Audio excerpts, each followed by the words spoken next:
ready. Should we go ahead and kick this thing off? Let's do it. All right, here goes.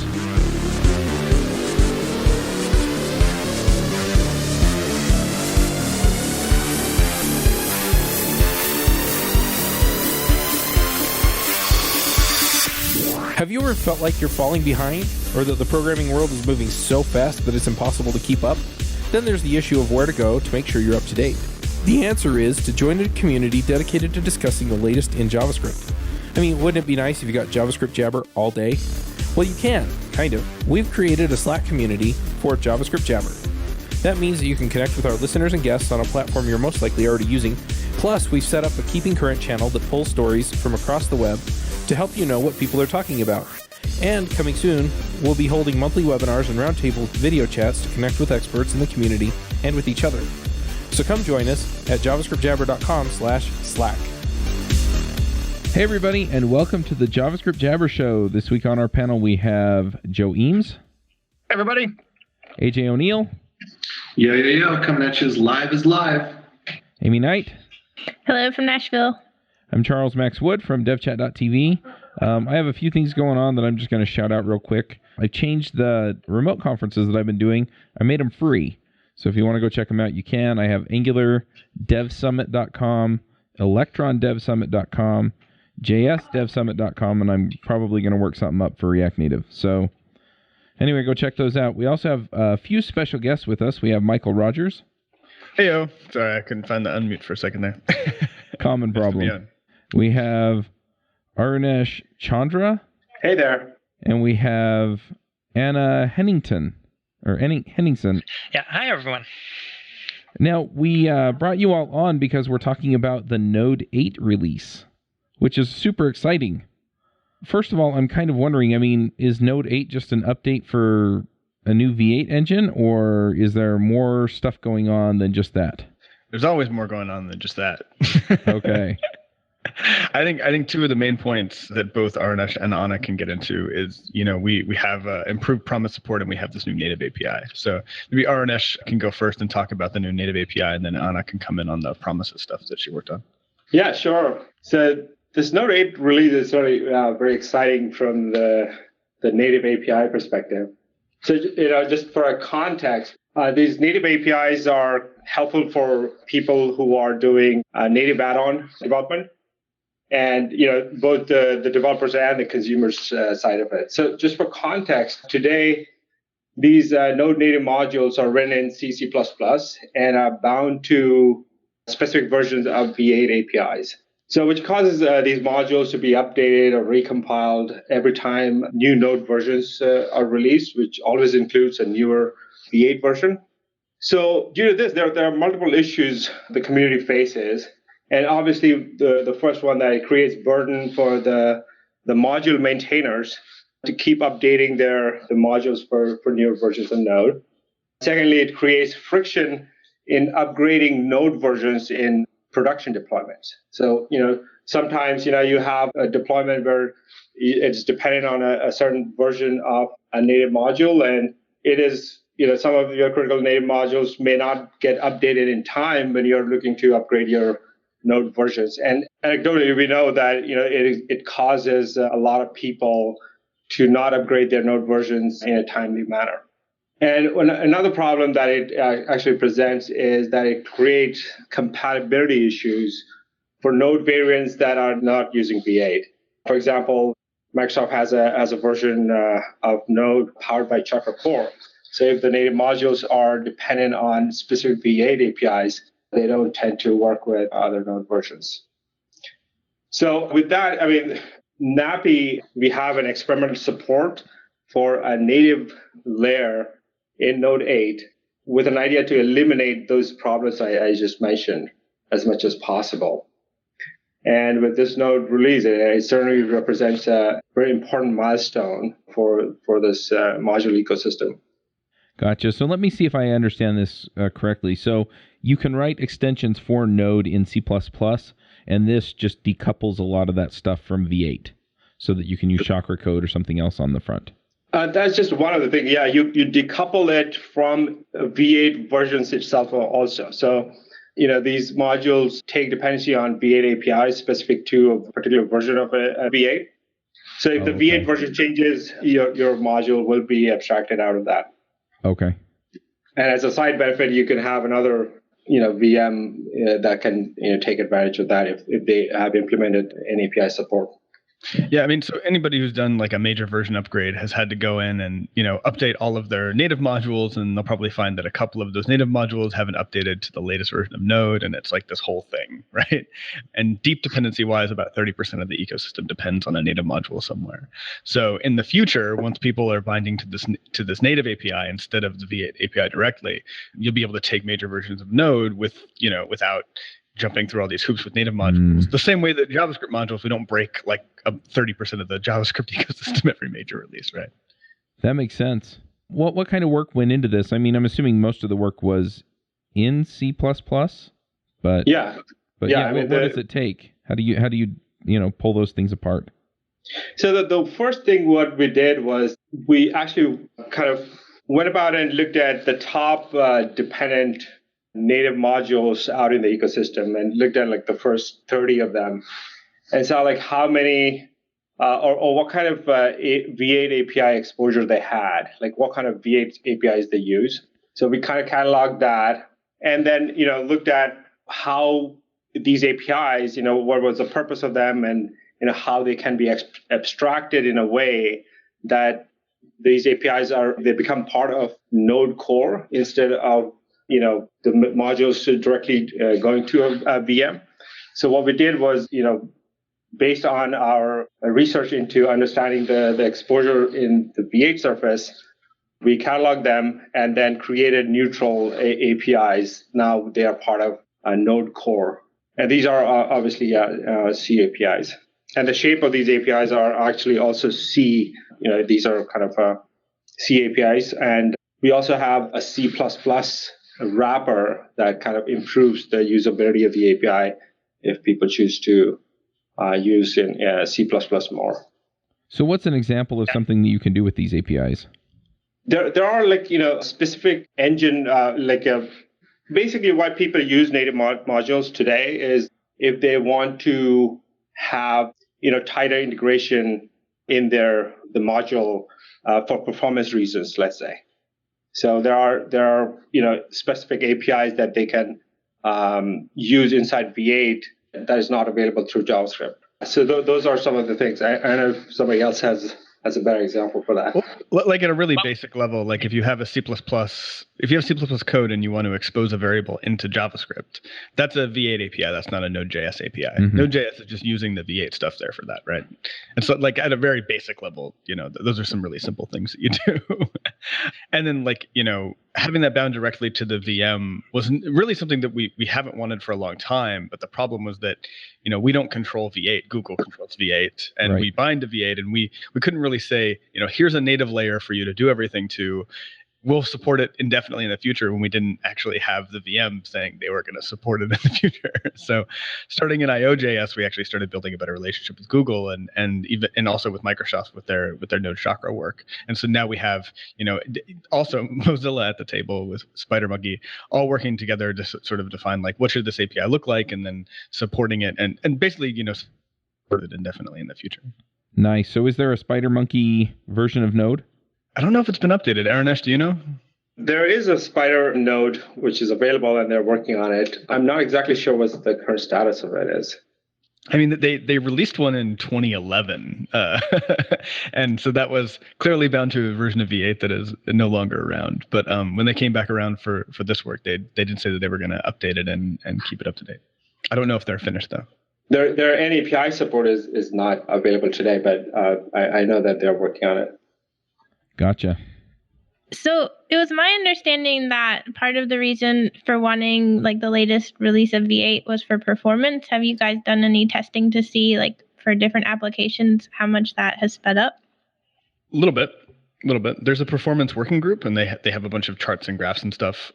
I would say that we take new V8s because we need to stay on top of V8. Yes. That's not the only reason, but I guess that was the longer we wait, the worse it gets. But so the work that that the V8 team has been doing, though, has been primarily focused on new language features. So a lot of features have come into the JavaScript language over the last 3 or 4 years, and many of them have not really been optimized. Some of them have. I mean, arrow functions came in really well optimized, but a lot of them really haven't. And the performance profile has just kind of changed with all these new features. So really what this has been focused on is the performance, making new features in the language performance. So if you're using new language features, you're probably going to see a performance boost. I think that in core, we're still tracking down where we had code that was very specifically written to the old optimizer and rewriting it so that it works with the newer optimizer. I don't know, Anna, did you spend any time looking at that as well? Just to be clear, we didn't land the new compiler toolchain in V8, which is called Turbofan. We haven't landed that in version 8 yet. That's still to come. Maybe in the next 1 or 2 Node 8 releases, we're going to have a completely different performance profile because V8 is switching its compiler toolchain. And for most real-world applications, it's going to be noticeably faster. I don't have the numbers off the top of my head, but yeah, they're pretty proud of it. Yeah, we waited on the release specifically so that we could take a version of V8 that would more easily upgrade to these features in the future. So we'll be able to take it in a point release. We won't have to. You won't have to wait for Node 9. It'll be Node 8 point something. We don't know quite when yet. So. Now, when you're talking about new JavaScript features, are those things that you pick up from V8, or are those things that you have to implement in Node? Those are all in V8. Yeah, those are all ES 2015, 2016 features. Yeah. Async await is a good example. We got that in version 7, but version 8 is the first one slated for a lot of long-term support. So we're seeing a lot of adoption of that. And Anna's done a ton of work around promises and making promises better in Node as a platform. So how do you make promises better? Aren't promises already just awesome? Well, some people have strong opinions about that don't say that they are awesome. No, so one thing that we did in version 8 is to add a method util.promissify, which a lot of people have already seen in the Bluebird version, like bluebird.promissify or some other promise library, which does basically the same thing, except this one uses the native promise implementation that comes from V8, tries to do so in a very efficient way that allows for more optimization for promises in Node Core, because now our methods that are exported by Node itself can have more efficient implementations of promise support. Another thing that we did is to add promise support for the long deprecated domains module, which people still use because we are currently working on the replacement, but it's not quite ready yet. Yeah, people have been asking for that for a long time, and V8 finally has support for a feature that allows us to implement that. So yeah, that kind of stuff. Mm-hmm. So I'm looking at the Node blog post on the 30th of May that announces a lot of these things. One of the things I think we should mention just right off the top of this blog post is NPM 5, and we talked to the NPM folks a couple days ago. But is there anything more than just saying, okay, use NPM 5? Also, just go and delete your NPM cache. I've seen a lot of people complain about random bugs and things that they find, and I ran into one of these too. And they've been fixing these in point releases of NPM 5, but all of these bugs go away if you delete your old NPM cache. So how do you do delete that? Your old NPM cache. It's usually in your home directory is .npm. So you can just, it's a directory, remove it, then everything is better. And NPM 5 is just the best. So. Okay. Yeah, because I had weird problems where things would just exit code 128 and the log was silly installing such and such. Yeah. Many of these, like I said, have been fixed, but cool. Yeah, they all pretty much go away if you clear the cache. That's good to know. Gotcha. I'm also curious. So you're saying that Node 8 ships with a newer version of V8. What are the features in this newer version of V8 that people are going to really see that they didn't have in Node 7? Well, one thing that people were excited about is that V8 finally supports unlimited heap sizes. So I think previously there was a limit about, I think it was the 4 gigabytes limit that the heap couldn't exceed. And now there is no fixed limit anymore. So V8 is optimized for phones and for browsers, which have different performance requirements than a server. So are the performance choices in V8 the right ones, or do you think that we're going to see things like Chakra coming along that are more tuned towards a server? I think that one of the interesting things that's happened in the last, 5 to 10 years is that the profile of a server that you actually have access to for your application process is getting smaller, not bigger. So we keep cutting up servers into VMs and then into, containers, and now we have like microservices like Lambda. So the profile is actually getting smaller than what you have on your phone, not larger. And so I think that actually, VMs that, have really fast cold boot time and can load your application really quickly and then run it really quickly within a constrained environment are probably looking more like what our application server environments are in the future than, what Java is optimized for instance. So you're thinking that the optimization for cold boot is perhaps more important than the optimization for long runtime? If you're using Lambda or any cloud functions, definitely. That's the main thing that you're kind of worried about. And then, once you're up and running, are you efficient in a small, resource package? Also, V8 is pretty well optimized for mobile, but Arunesh can speak to this better than I can, but I believe that Chakra is even more well optimized for phones. I even just saw a recent port of it to iOS because of that. So. Right. So I think, what I would like, to kind of add to what Mikeal said was, there is this notion of Node being so ubiquitous a platform, and is there an opportunity to kind of see how a VM can be solely optimized for a certain type of device target and be able to take advantage of, and Node is able to take advantage of that VM for those kind of devices. And this concept has been kind of kicked around in the community as well, called VM neutrality. And that is something, is an interesting concept. And I think there are VM vendors who are trying to optimize it based on even workloads on a server. If you have some large amount of computation or machine learning algorithm that can run faster on a certain VM, so it actually opens up a lot of opportunities for Node to be even more ubiquitous than it is today. And Chakra, actually somebody ported Node Chakra to run on iOS because Chakra you can turn off jitting in Chakra Core. And that is one of the requirements to pass the App Store certification, that you cannot have a jitting engine as a part of your app. So the Chakra supports that kind of feature, and somebody was able to bring it to iOS app. Yeah, I think that's a good distinction. We're seeing Node everywhere, and so it's not really just for servers anymore. But I think one of the keys to Node's success was that, unlike Java, you didn't spend really a career figuring out how to configure it and how to make it work in a particular environment. When a developer gets Node, they just run Node and they just think about Node. But when a developer runs their code on, an IoT environment or in an Electron app or, on a mobile app, they don't actually control the V8 or the VM that gets bundled in there. That they run their stuff on top of Node and it just works in all these different environments. And those environments themselves can then be optimized for those specific environments. And VM neutrality gives us a whole nother vector. So you're not just configuring V8 options. You can actually swap in an entire different VM that binds to this particular API.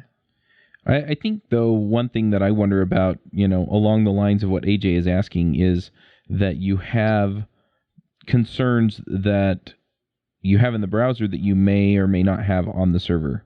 And so, sure, it's optimized for a lot of, the HTTP calls and things like that you have to do regardless of whether you're on the browser or the server. But then you have other things like file system access and, stuff like that. Or, maybe it's drawing things on the screen a little bit differently in React Native or something as you build things and work things out that way.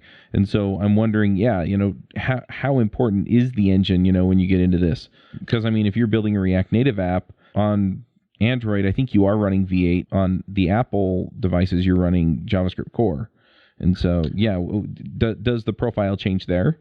Well, I think that, If you're comparing it against other languages, though, you're really looking at the difference between evented programming and not. And the browser is an evented environment, and it has to be very efficient at doing nothing and then waiting for something to happen. Right.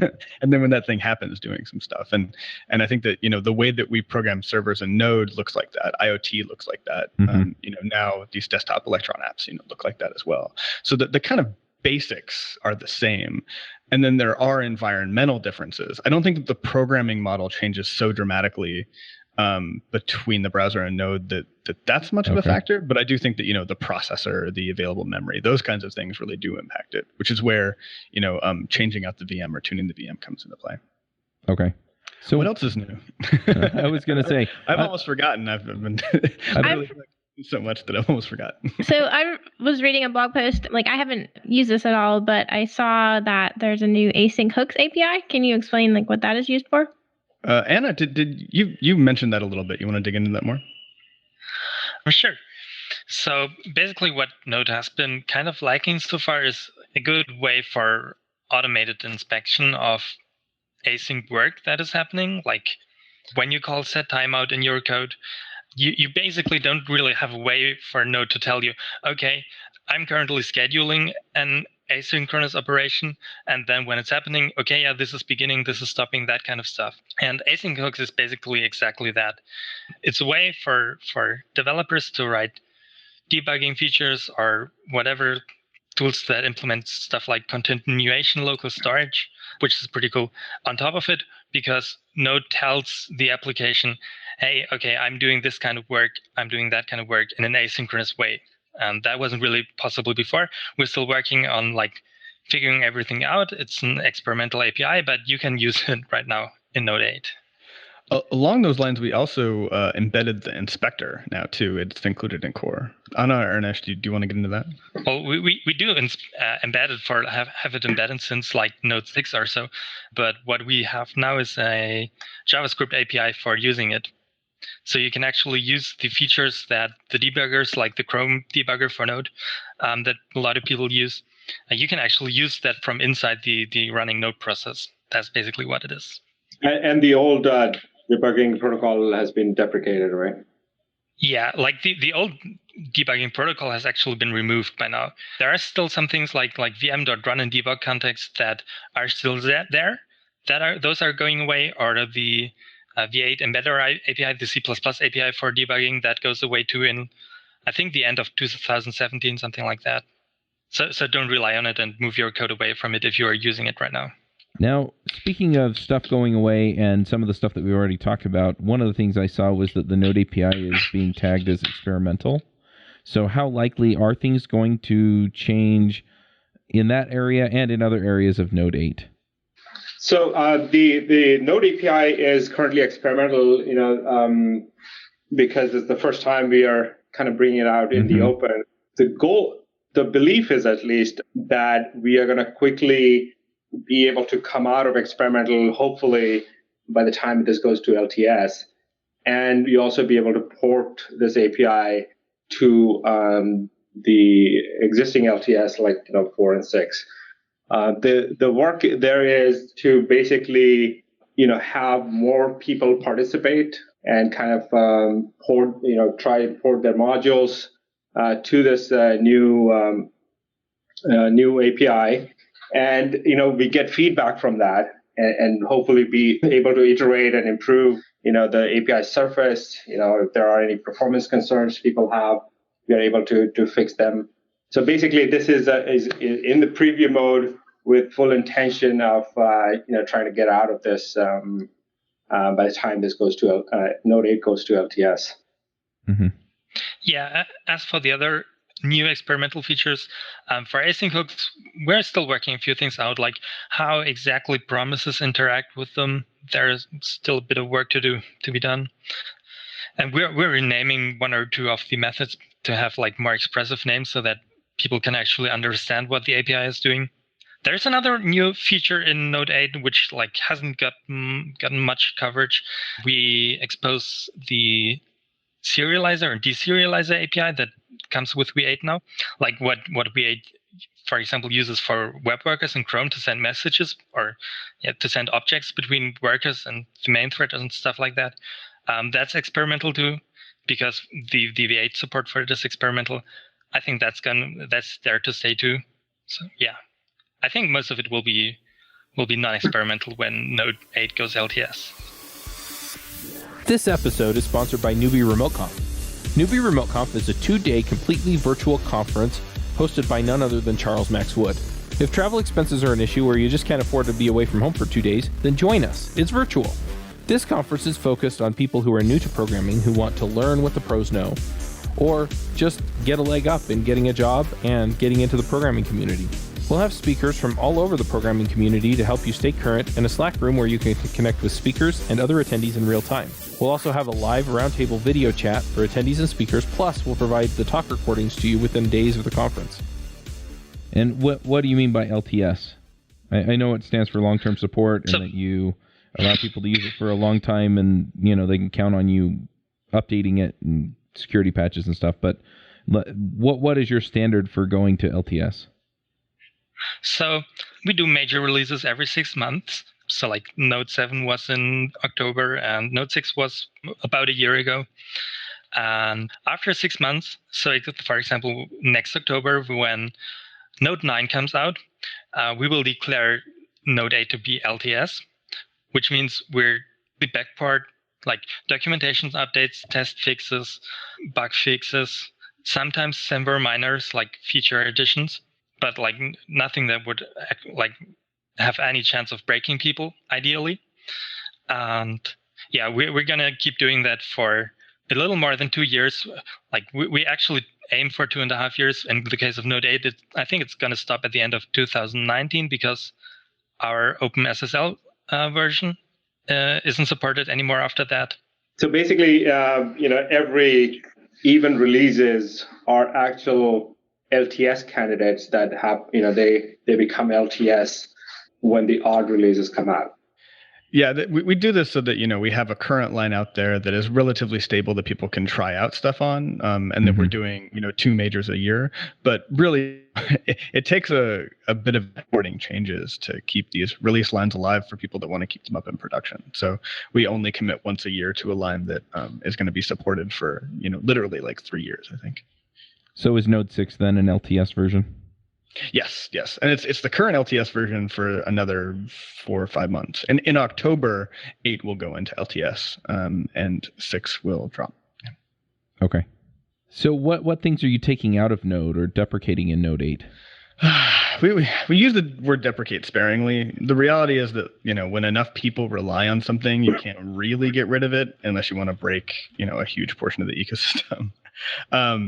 There's been a security issue with Buffer for a long time where the constructor argument was fairly ambiguous. And because Buffer was optimized for performance, it wasn't zero filled by default. So you could just get random memory out of there. And that led to a lot of accidental programmer errors where they weren't checking what they were passing into that constructor. And if they passed an integer, they'd just get, a blank space of memory that somebody else had used at some point. So that was not a good idea for a while. We added alternative APIs that were more explicit for allocation or for, actually putting a value in. And we've been trying to push people to those, and we doc deprecated it for a while. But now we're deprecating that API in that it will now zero fill. So it won't break. None of your programs will break, but it will zero fill now so that it's secure, but it will be a bit slower than it was in the past. So, if you see a performance degradation in your program, you may want to look through and see if it's there, and then you would just swap out the constructor for buffer.value instead of calling it. The one thing I was going to point out a little bit back to the performance discussion. So as we've been recording this, I read a couple things, and one of the posts, and I'll put it in the show notes, on a React app, he said he switched to Node 8 and he saw like a 23 to 31% increase in performance for server rendering that. So that's pretty substantial. Yeah, we try to only get faster. Yeah, I should have reversed that. That's an increase, like reduction. So reduction in performance. So it was less performant? No. Reduction in speed. So sorry. I'm still confused. Did it get better or worse? I'm so sorry. It got better. Okay. Better for performance, lower Yes. Yeah, execution time. The time that it took was less. Okay. Perfect. Lower is better. Yeah. I mean, there's a whole benchmarking working group that actually tries to track our performance and make sure that things don't regress, and as different changes land in Node, that we're only getting better and not worse. I mean, obviously, there's always changes going in to eke out more performance in this or that API, and V8 is always getting faster as well. But because we're adding so much code and changing so many things all the time, there's a big space that could just accidentally get worse, and so we have a substantial benchmarking effort to make sure that doesn't happen. Now, is that mostly done manually, or do you have some automated things that just run every time you push something? No, it's automated. It's automated. There's graphs. You can see. You said group, and I'm just sitting here imagining somebody going, all right, I got to run all this stuff again. No. It's really a group that sort of gets things into the infrastructure and watches what's going on and stuff like that. They actually use a benchmark called Acme Air. It's supposed to be a real-world scenario of an airline reservation system, and they run that benchmark every time they have to release a build to kind of catch any kind of regression on performance. That makes a lot of sense. So if somebody is currently using Node, is it pretty safe to just upgrade to Node 8, or should people hold off for a little bit? It depends on what you're using it for. I think that if you're using it, like most people do in their front end compile chain, you can swap out now pretty comfortably. Just delete that npm cache. But I think a lot of a lot of back-end use cases and enterprises like to wait until a line is in LTS, and so we recommend that those people just wait until October, and then we'll make sure that it's at that point we'll only be adding things in that we know are really, really safe and stable.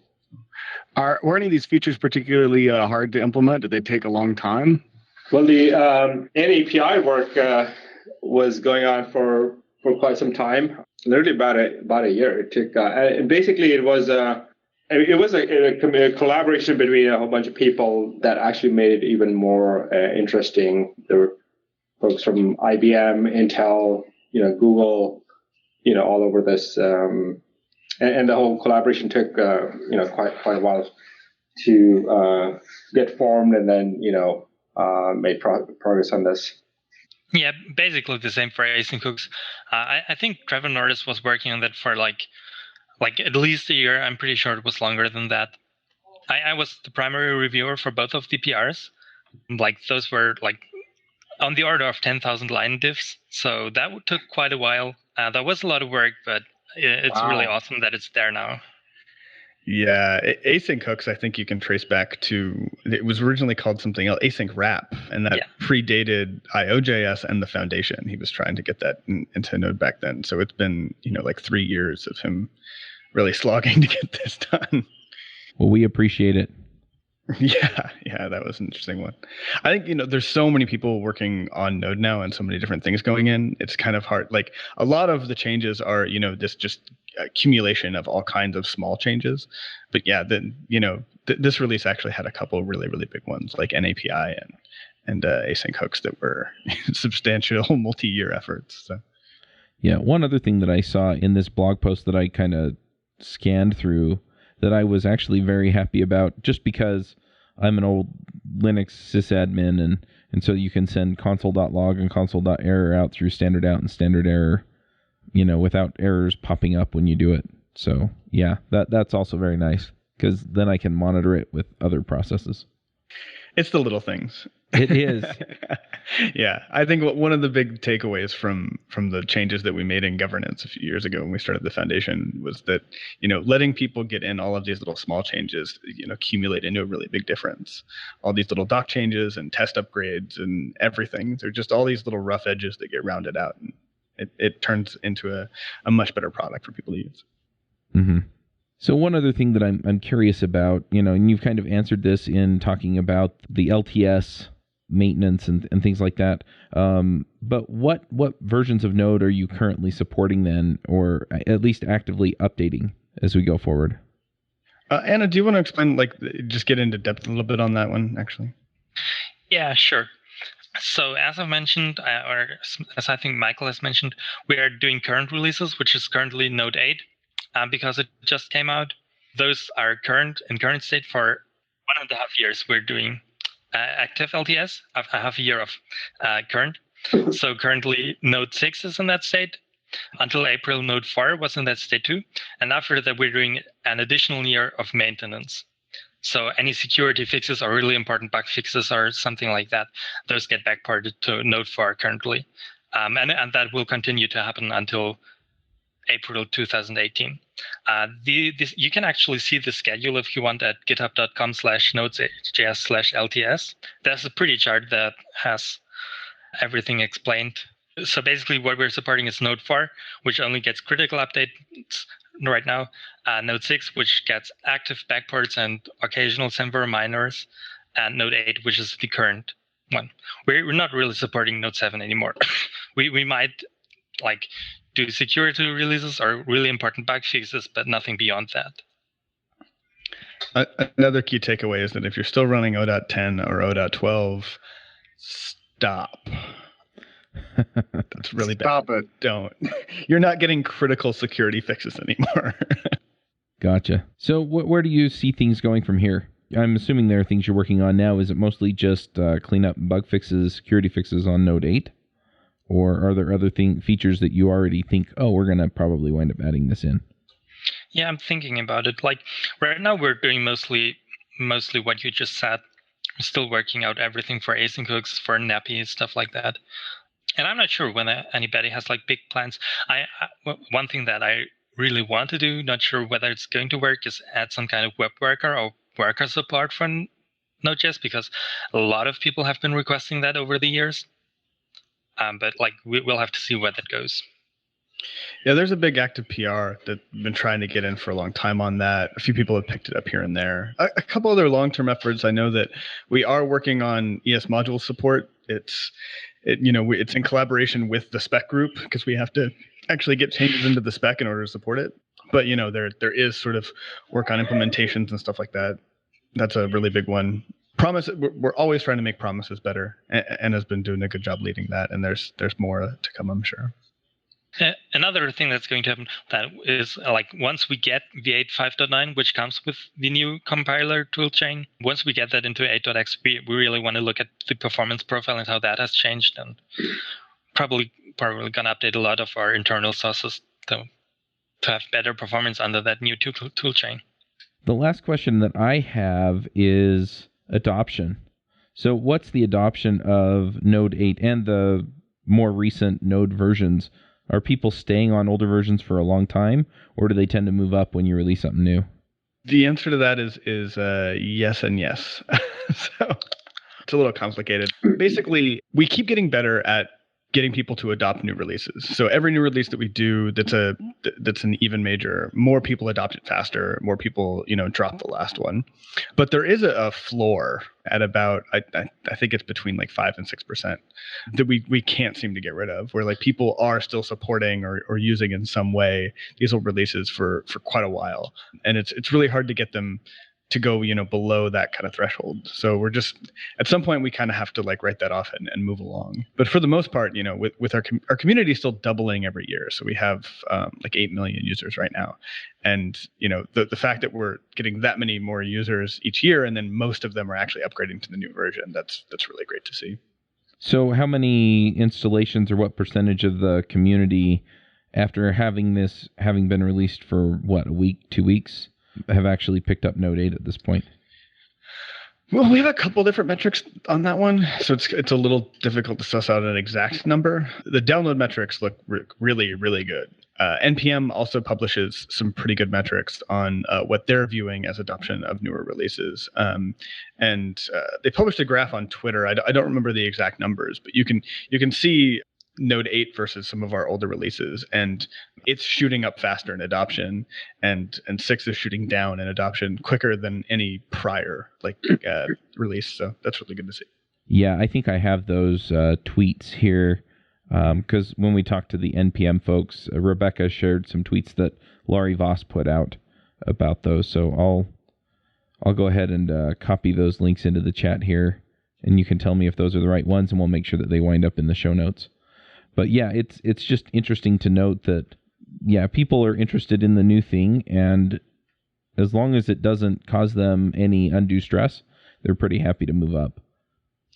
Yep, and we keep trying to make it easier and easier to update. I think, we have so many tools. Miles Borens leads this effort called Canary in the Gold Mine, which is, we run all of the major Node packages against, we try to do them as often as possible. But that shows us if, any changes go and break a substantial portion of the ecosystem. So, if we can limit breaks and, do really good jobs of kind of softly deprecating stuff, it makes it easier for people to upgrade. And the last kind of remaining thing was this native module thing, and Arunesh and the whole native API team are tackling that one. So if people decide, oh, you know what, I think Node is awesome and I want to make contributions to it, what are the easiest ways for people to get involved? Anna's actually been leading this effort, so I'll let her dig into that. Well, really, one of the people who are really leading the effort beyond what I do is Rich Trott, who's one of the most awesome people working on Node Core. He has a thing called Node To Do, which unless you're attending a conference where we're doing one of our things, where we teach people how to contribute to Node Core, there's nodetodo.org, which is basically, hey, we'll show you how to make a contribution to Node Core, guide you through everything. And yeah, if you're looking for a beginner thing to do and you're not really sure where to start or whatever, that is the place to go. We're the foundation is also doing events at major conferences. For example, last year's Node Interactives, JSConf CN this year in Shanghai. I think Node Interactive in Vancouver this year too, where we get a lot of people in a room and basically do the exact same thing. Show them how to contribute to Node Core. If they are interested in something in particular, we can always give them basically tours of the source code, stuff like that. Because we have a lot of core contributors around at those events, which is awesome because you actually get to talk to the people who are making Node Core. Is there anything else that you want people to know about Node 8? Or have we hit all the major points? I think that's it for me. Arunesh and Anna, can you think of anything? No, I think I just want to invite all the native module maintainers to check out the experimental Node API and provide feedback and kind of get involved in making this get out of experimental and in the process help Node.js ecosystem grow stronger. All right, and if people install Node 8 and they clear their Node or NPM cache and they're saying, okay, I'm still having problems, how do they report those? Well, it's an NPM problem. Report it to NPM. Right. And they probably actually, before you report it, do NPM install NPM at latest and see if there's still a bug, because they've been fixing most of these issues that people are running into. It's just that we always drag a little bit behind the latest in the Node installer. But if it's an NPM problem, report it to NPM, which I believe is github.com/npm/npm. And if there are Node problems, github.com/nodejs/node. Yeah. Also, if you're not sure whether it's a problem with Node or NPM or with your own code, there is also github.com/nodejs/help, where you can actually it's basically like Stack Overflow, but it's provided by the foundation and by you mostly interact with the core collaborator team. Well, if we have something that we can help you with, we will. And if it is an issue in Node Core, we will actually tell you what to do, get it fixed. Makes sense. If people want to keep up on what you're working on now with Node, is it just nodejs.org/en/blog? That's mostly releases. That's really like the kind of official release channel. We have a very active Twitter channel, so you can follow us on Twitter at Node.js. There's also a Medium collection that's run by the foundation, and there's a whole evangelism working group that you can actually get involved in if you're interested in kind of promoting Node and writing or editing. You can help us out in the evangelism working group. That's github.com/nodejs/evangelism. But there's also Medium posts are coming out sometimes multiple times a week about using Node, doing Node stuff. And whenever we have, a new feature coming in, something like, as big as the native API, we usually have multiple articles about it, kind of digging into it. All right. And then if people want to follow any of you on Twitter or GitHub or whatever, what are the best places for them to do that? I'll just let each of you go in turn. I'm Mikeal on Twitter and GitHub. And I'm ARUNESHC at Twitter. Right. Anna, are you on some social platform that we can connect with you on? Yeah, I'm probably going to screw this up a bit. It's twitter.com/ADDALEAX. All right. Well, let's go ahead and get to some picks. This episode is sponsored by Hired.com. Are you searching for a new job? That can be stressful, scary, and time-consuming. Pushy recruiters try to sell you on roles you don't actually want, and the job boards make you feel like you're throwing your resume into a black hole, never to be seen again. And sometimes you go all the way through the interview process just to find out at the very end that the salary, offer, or company culture doesn't match what you're looking for. Hired is the world's most intelligent talent matching platform for full-time and contract opportunities in engineering, development, design, product management, data science, sales, and marketing. We make your job search faster, focused, and stress-free. Instead of endlessly applying to companies and hoping for the best, Hired puts you in control of when and how you connect with compelling new opportunities. After completing one simple application, top employers apply to hire you. And on Hired, you receive personal interview requests and upfront salary information so you can make informed decisions about what opportunities to pursue over a condensed timeline. Hired offers access to more than 4,000 innovative employers, including big brand names like Facebook and smaller emerging startups. The size and type of company you want to connect with is totally up to you. And we help you find new opportunities in 17 major cities in North America, Europe, Asia, and Australia. Open to relocation? Let them know. Your privacy and autonomy in your job search is of utmost importance. And if you go check them out at the show's link, that's hire.com/JavaScript Jabber, you can get double the hiring bonus that they offer. That's $600 instead of $300. So go check them out at hire.com/JavaScript Jabber today. AJ, do you want to start us off with picks? I'll start us off with some picks, sure.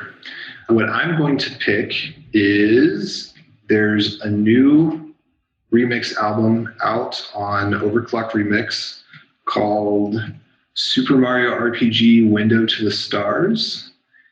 And for anybody who doesn't know what Super Mario RPG is, your childhood has been ruined by someone and you need to take your life into your own hands.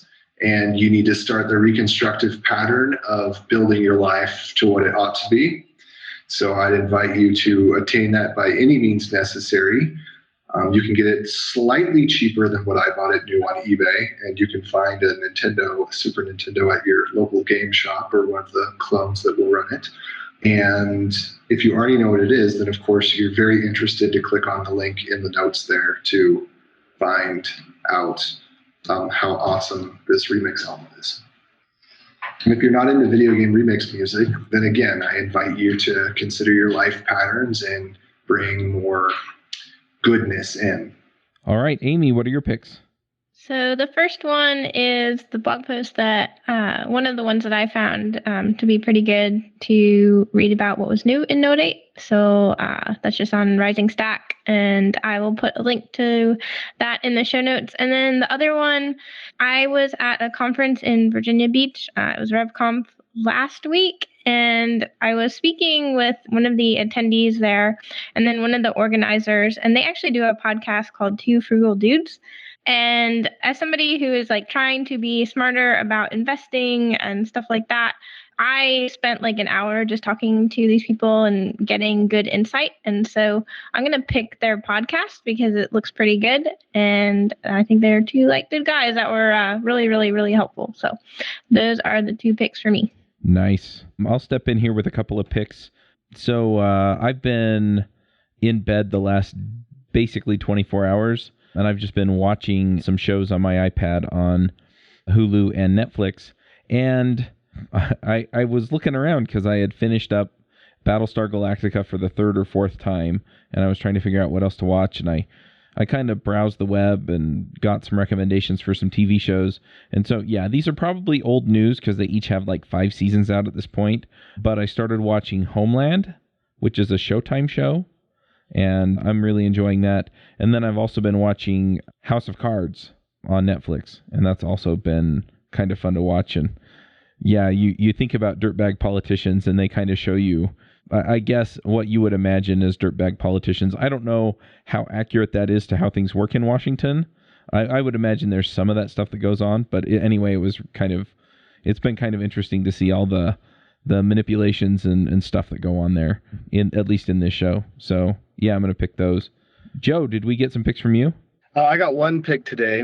I watched a new show on Netflix recently called Shimmer Lake. It's a movie. It's a fairly short movie, like 90 minutes long. Has a few actors in there that I recognized. That it's kind of like a bank robbery cop show, murder mystery type of a thing. But it goes over the course of like 5 days, but it starts with the last day and shows you what happens on the last day, and then it progressively goes back a day. Really interesting way that they filmed it, but the show was really awesome. It was a great movie. So I highly recommend that. Shimmer Lake. All right. Mikeal, you've been on the show before, so I'm going to ask you for picks next. All right, great. Okay, yeah. So what I'm going to pick is Blake 2B-Wasm. So this is Matthias Boos wrote this, and it's on GitHub, github.com/Macintosh/Blake 2B-Wasm. Anyway, we've been seeing WebAssembly finally drop in Chrome and a couple other browsers, but I haven't seen a lot of real-world modules for it yet. Assembly has always been, these really discrete little algorithms that you need for crypto and stuff like that. So Matthias has built, bindings to the original C libraries, and also has a pure JavaScript implementation of this algorithm that's used in Sodium encryption and a few this stuff pretty well. And he did a WASM implementation that can get swapped out when that support is available in different browsers. So not only can you kind of see some performance differences here in his benchmarks and see how fast WASM is even compared to, the native C API and Node, but also you can kind of see how to use a WebAssembly module in the real world before it's really implemented everywhere. So, yep, that's my pick. Awesome. Arunesh, do you have some picks for us? Well, I'll pick the nightly news these days. It is pretty wild. I was going to say, is it because it's a complete circus, or do you actually get something out of it? I mean, it's better than House of Cards. It's comparable drama, yeah. It's gotten pretty nuts. The Comey testimony was better than any episode of House of Cards that I've seen. Oh, man. All right. Anna, do you have some picks for us? I don't think so. Sorry. No, it's all good. All right. Well, thank you all for coming and kind of doing an impromptu, out of our regular schedule episode. We're going to get the NPM and Node episodes up pretty quick here, but, over the next week or something. But anyway, it's just really great to see all the work that goes into this. And I know there are a ton of people that work on Node that weren't able to come onto the podcast, that contribute in various ways. So, thank you all for coming and sharing what you've been working on and what other people have been working on. And thanks to all of the contributors to Node. I think it really adds a lot to the community and gives us just some really terrific options for working in JavaScript, whether that be on the back end with, Node and then some framework or something else, or even on the front end, just using the tools that are available and just hooking that into Node and making things just a little more seamless that way. And with that, we'll wrap up and we will catch everyone next week. Thanks. Thank you. Bye. Bye. Bandwidth for this segment is provided by CacheFly, the world's fastest CDN. Deliver your content fast with CacheFly. Visit CACHEFLY.com to learn more.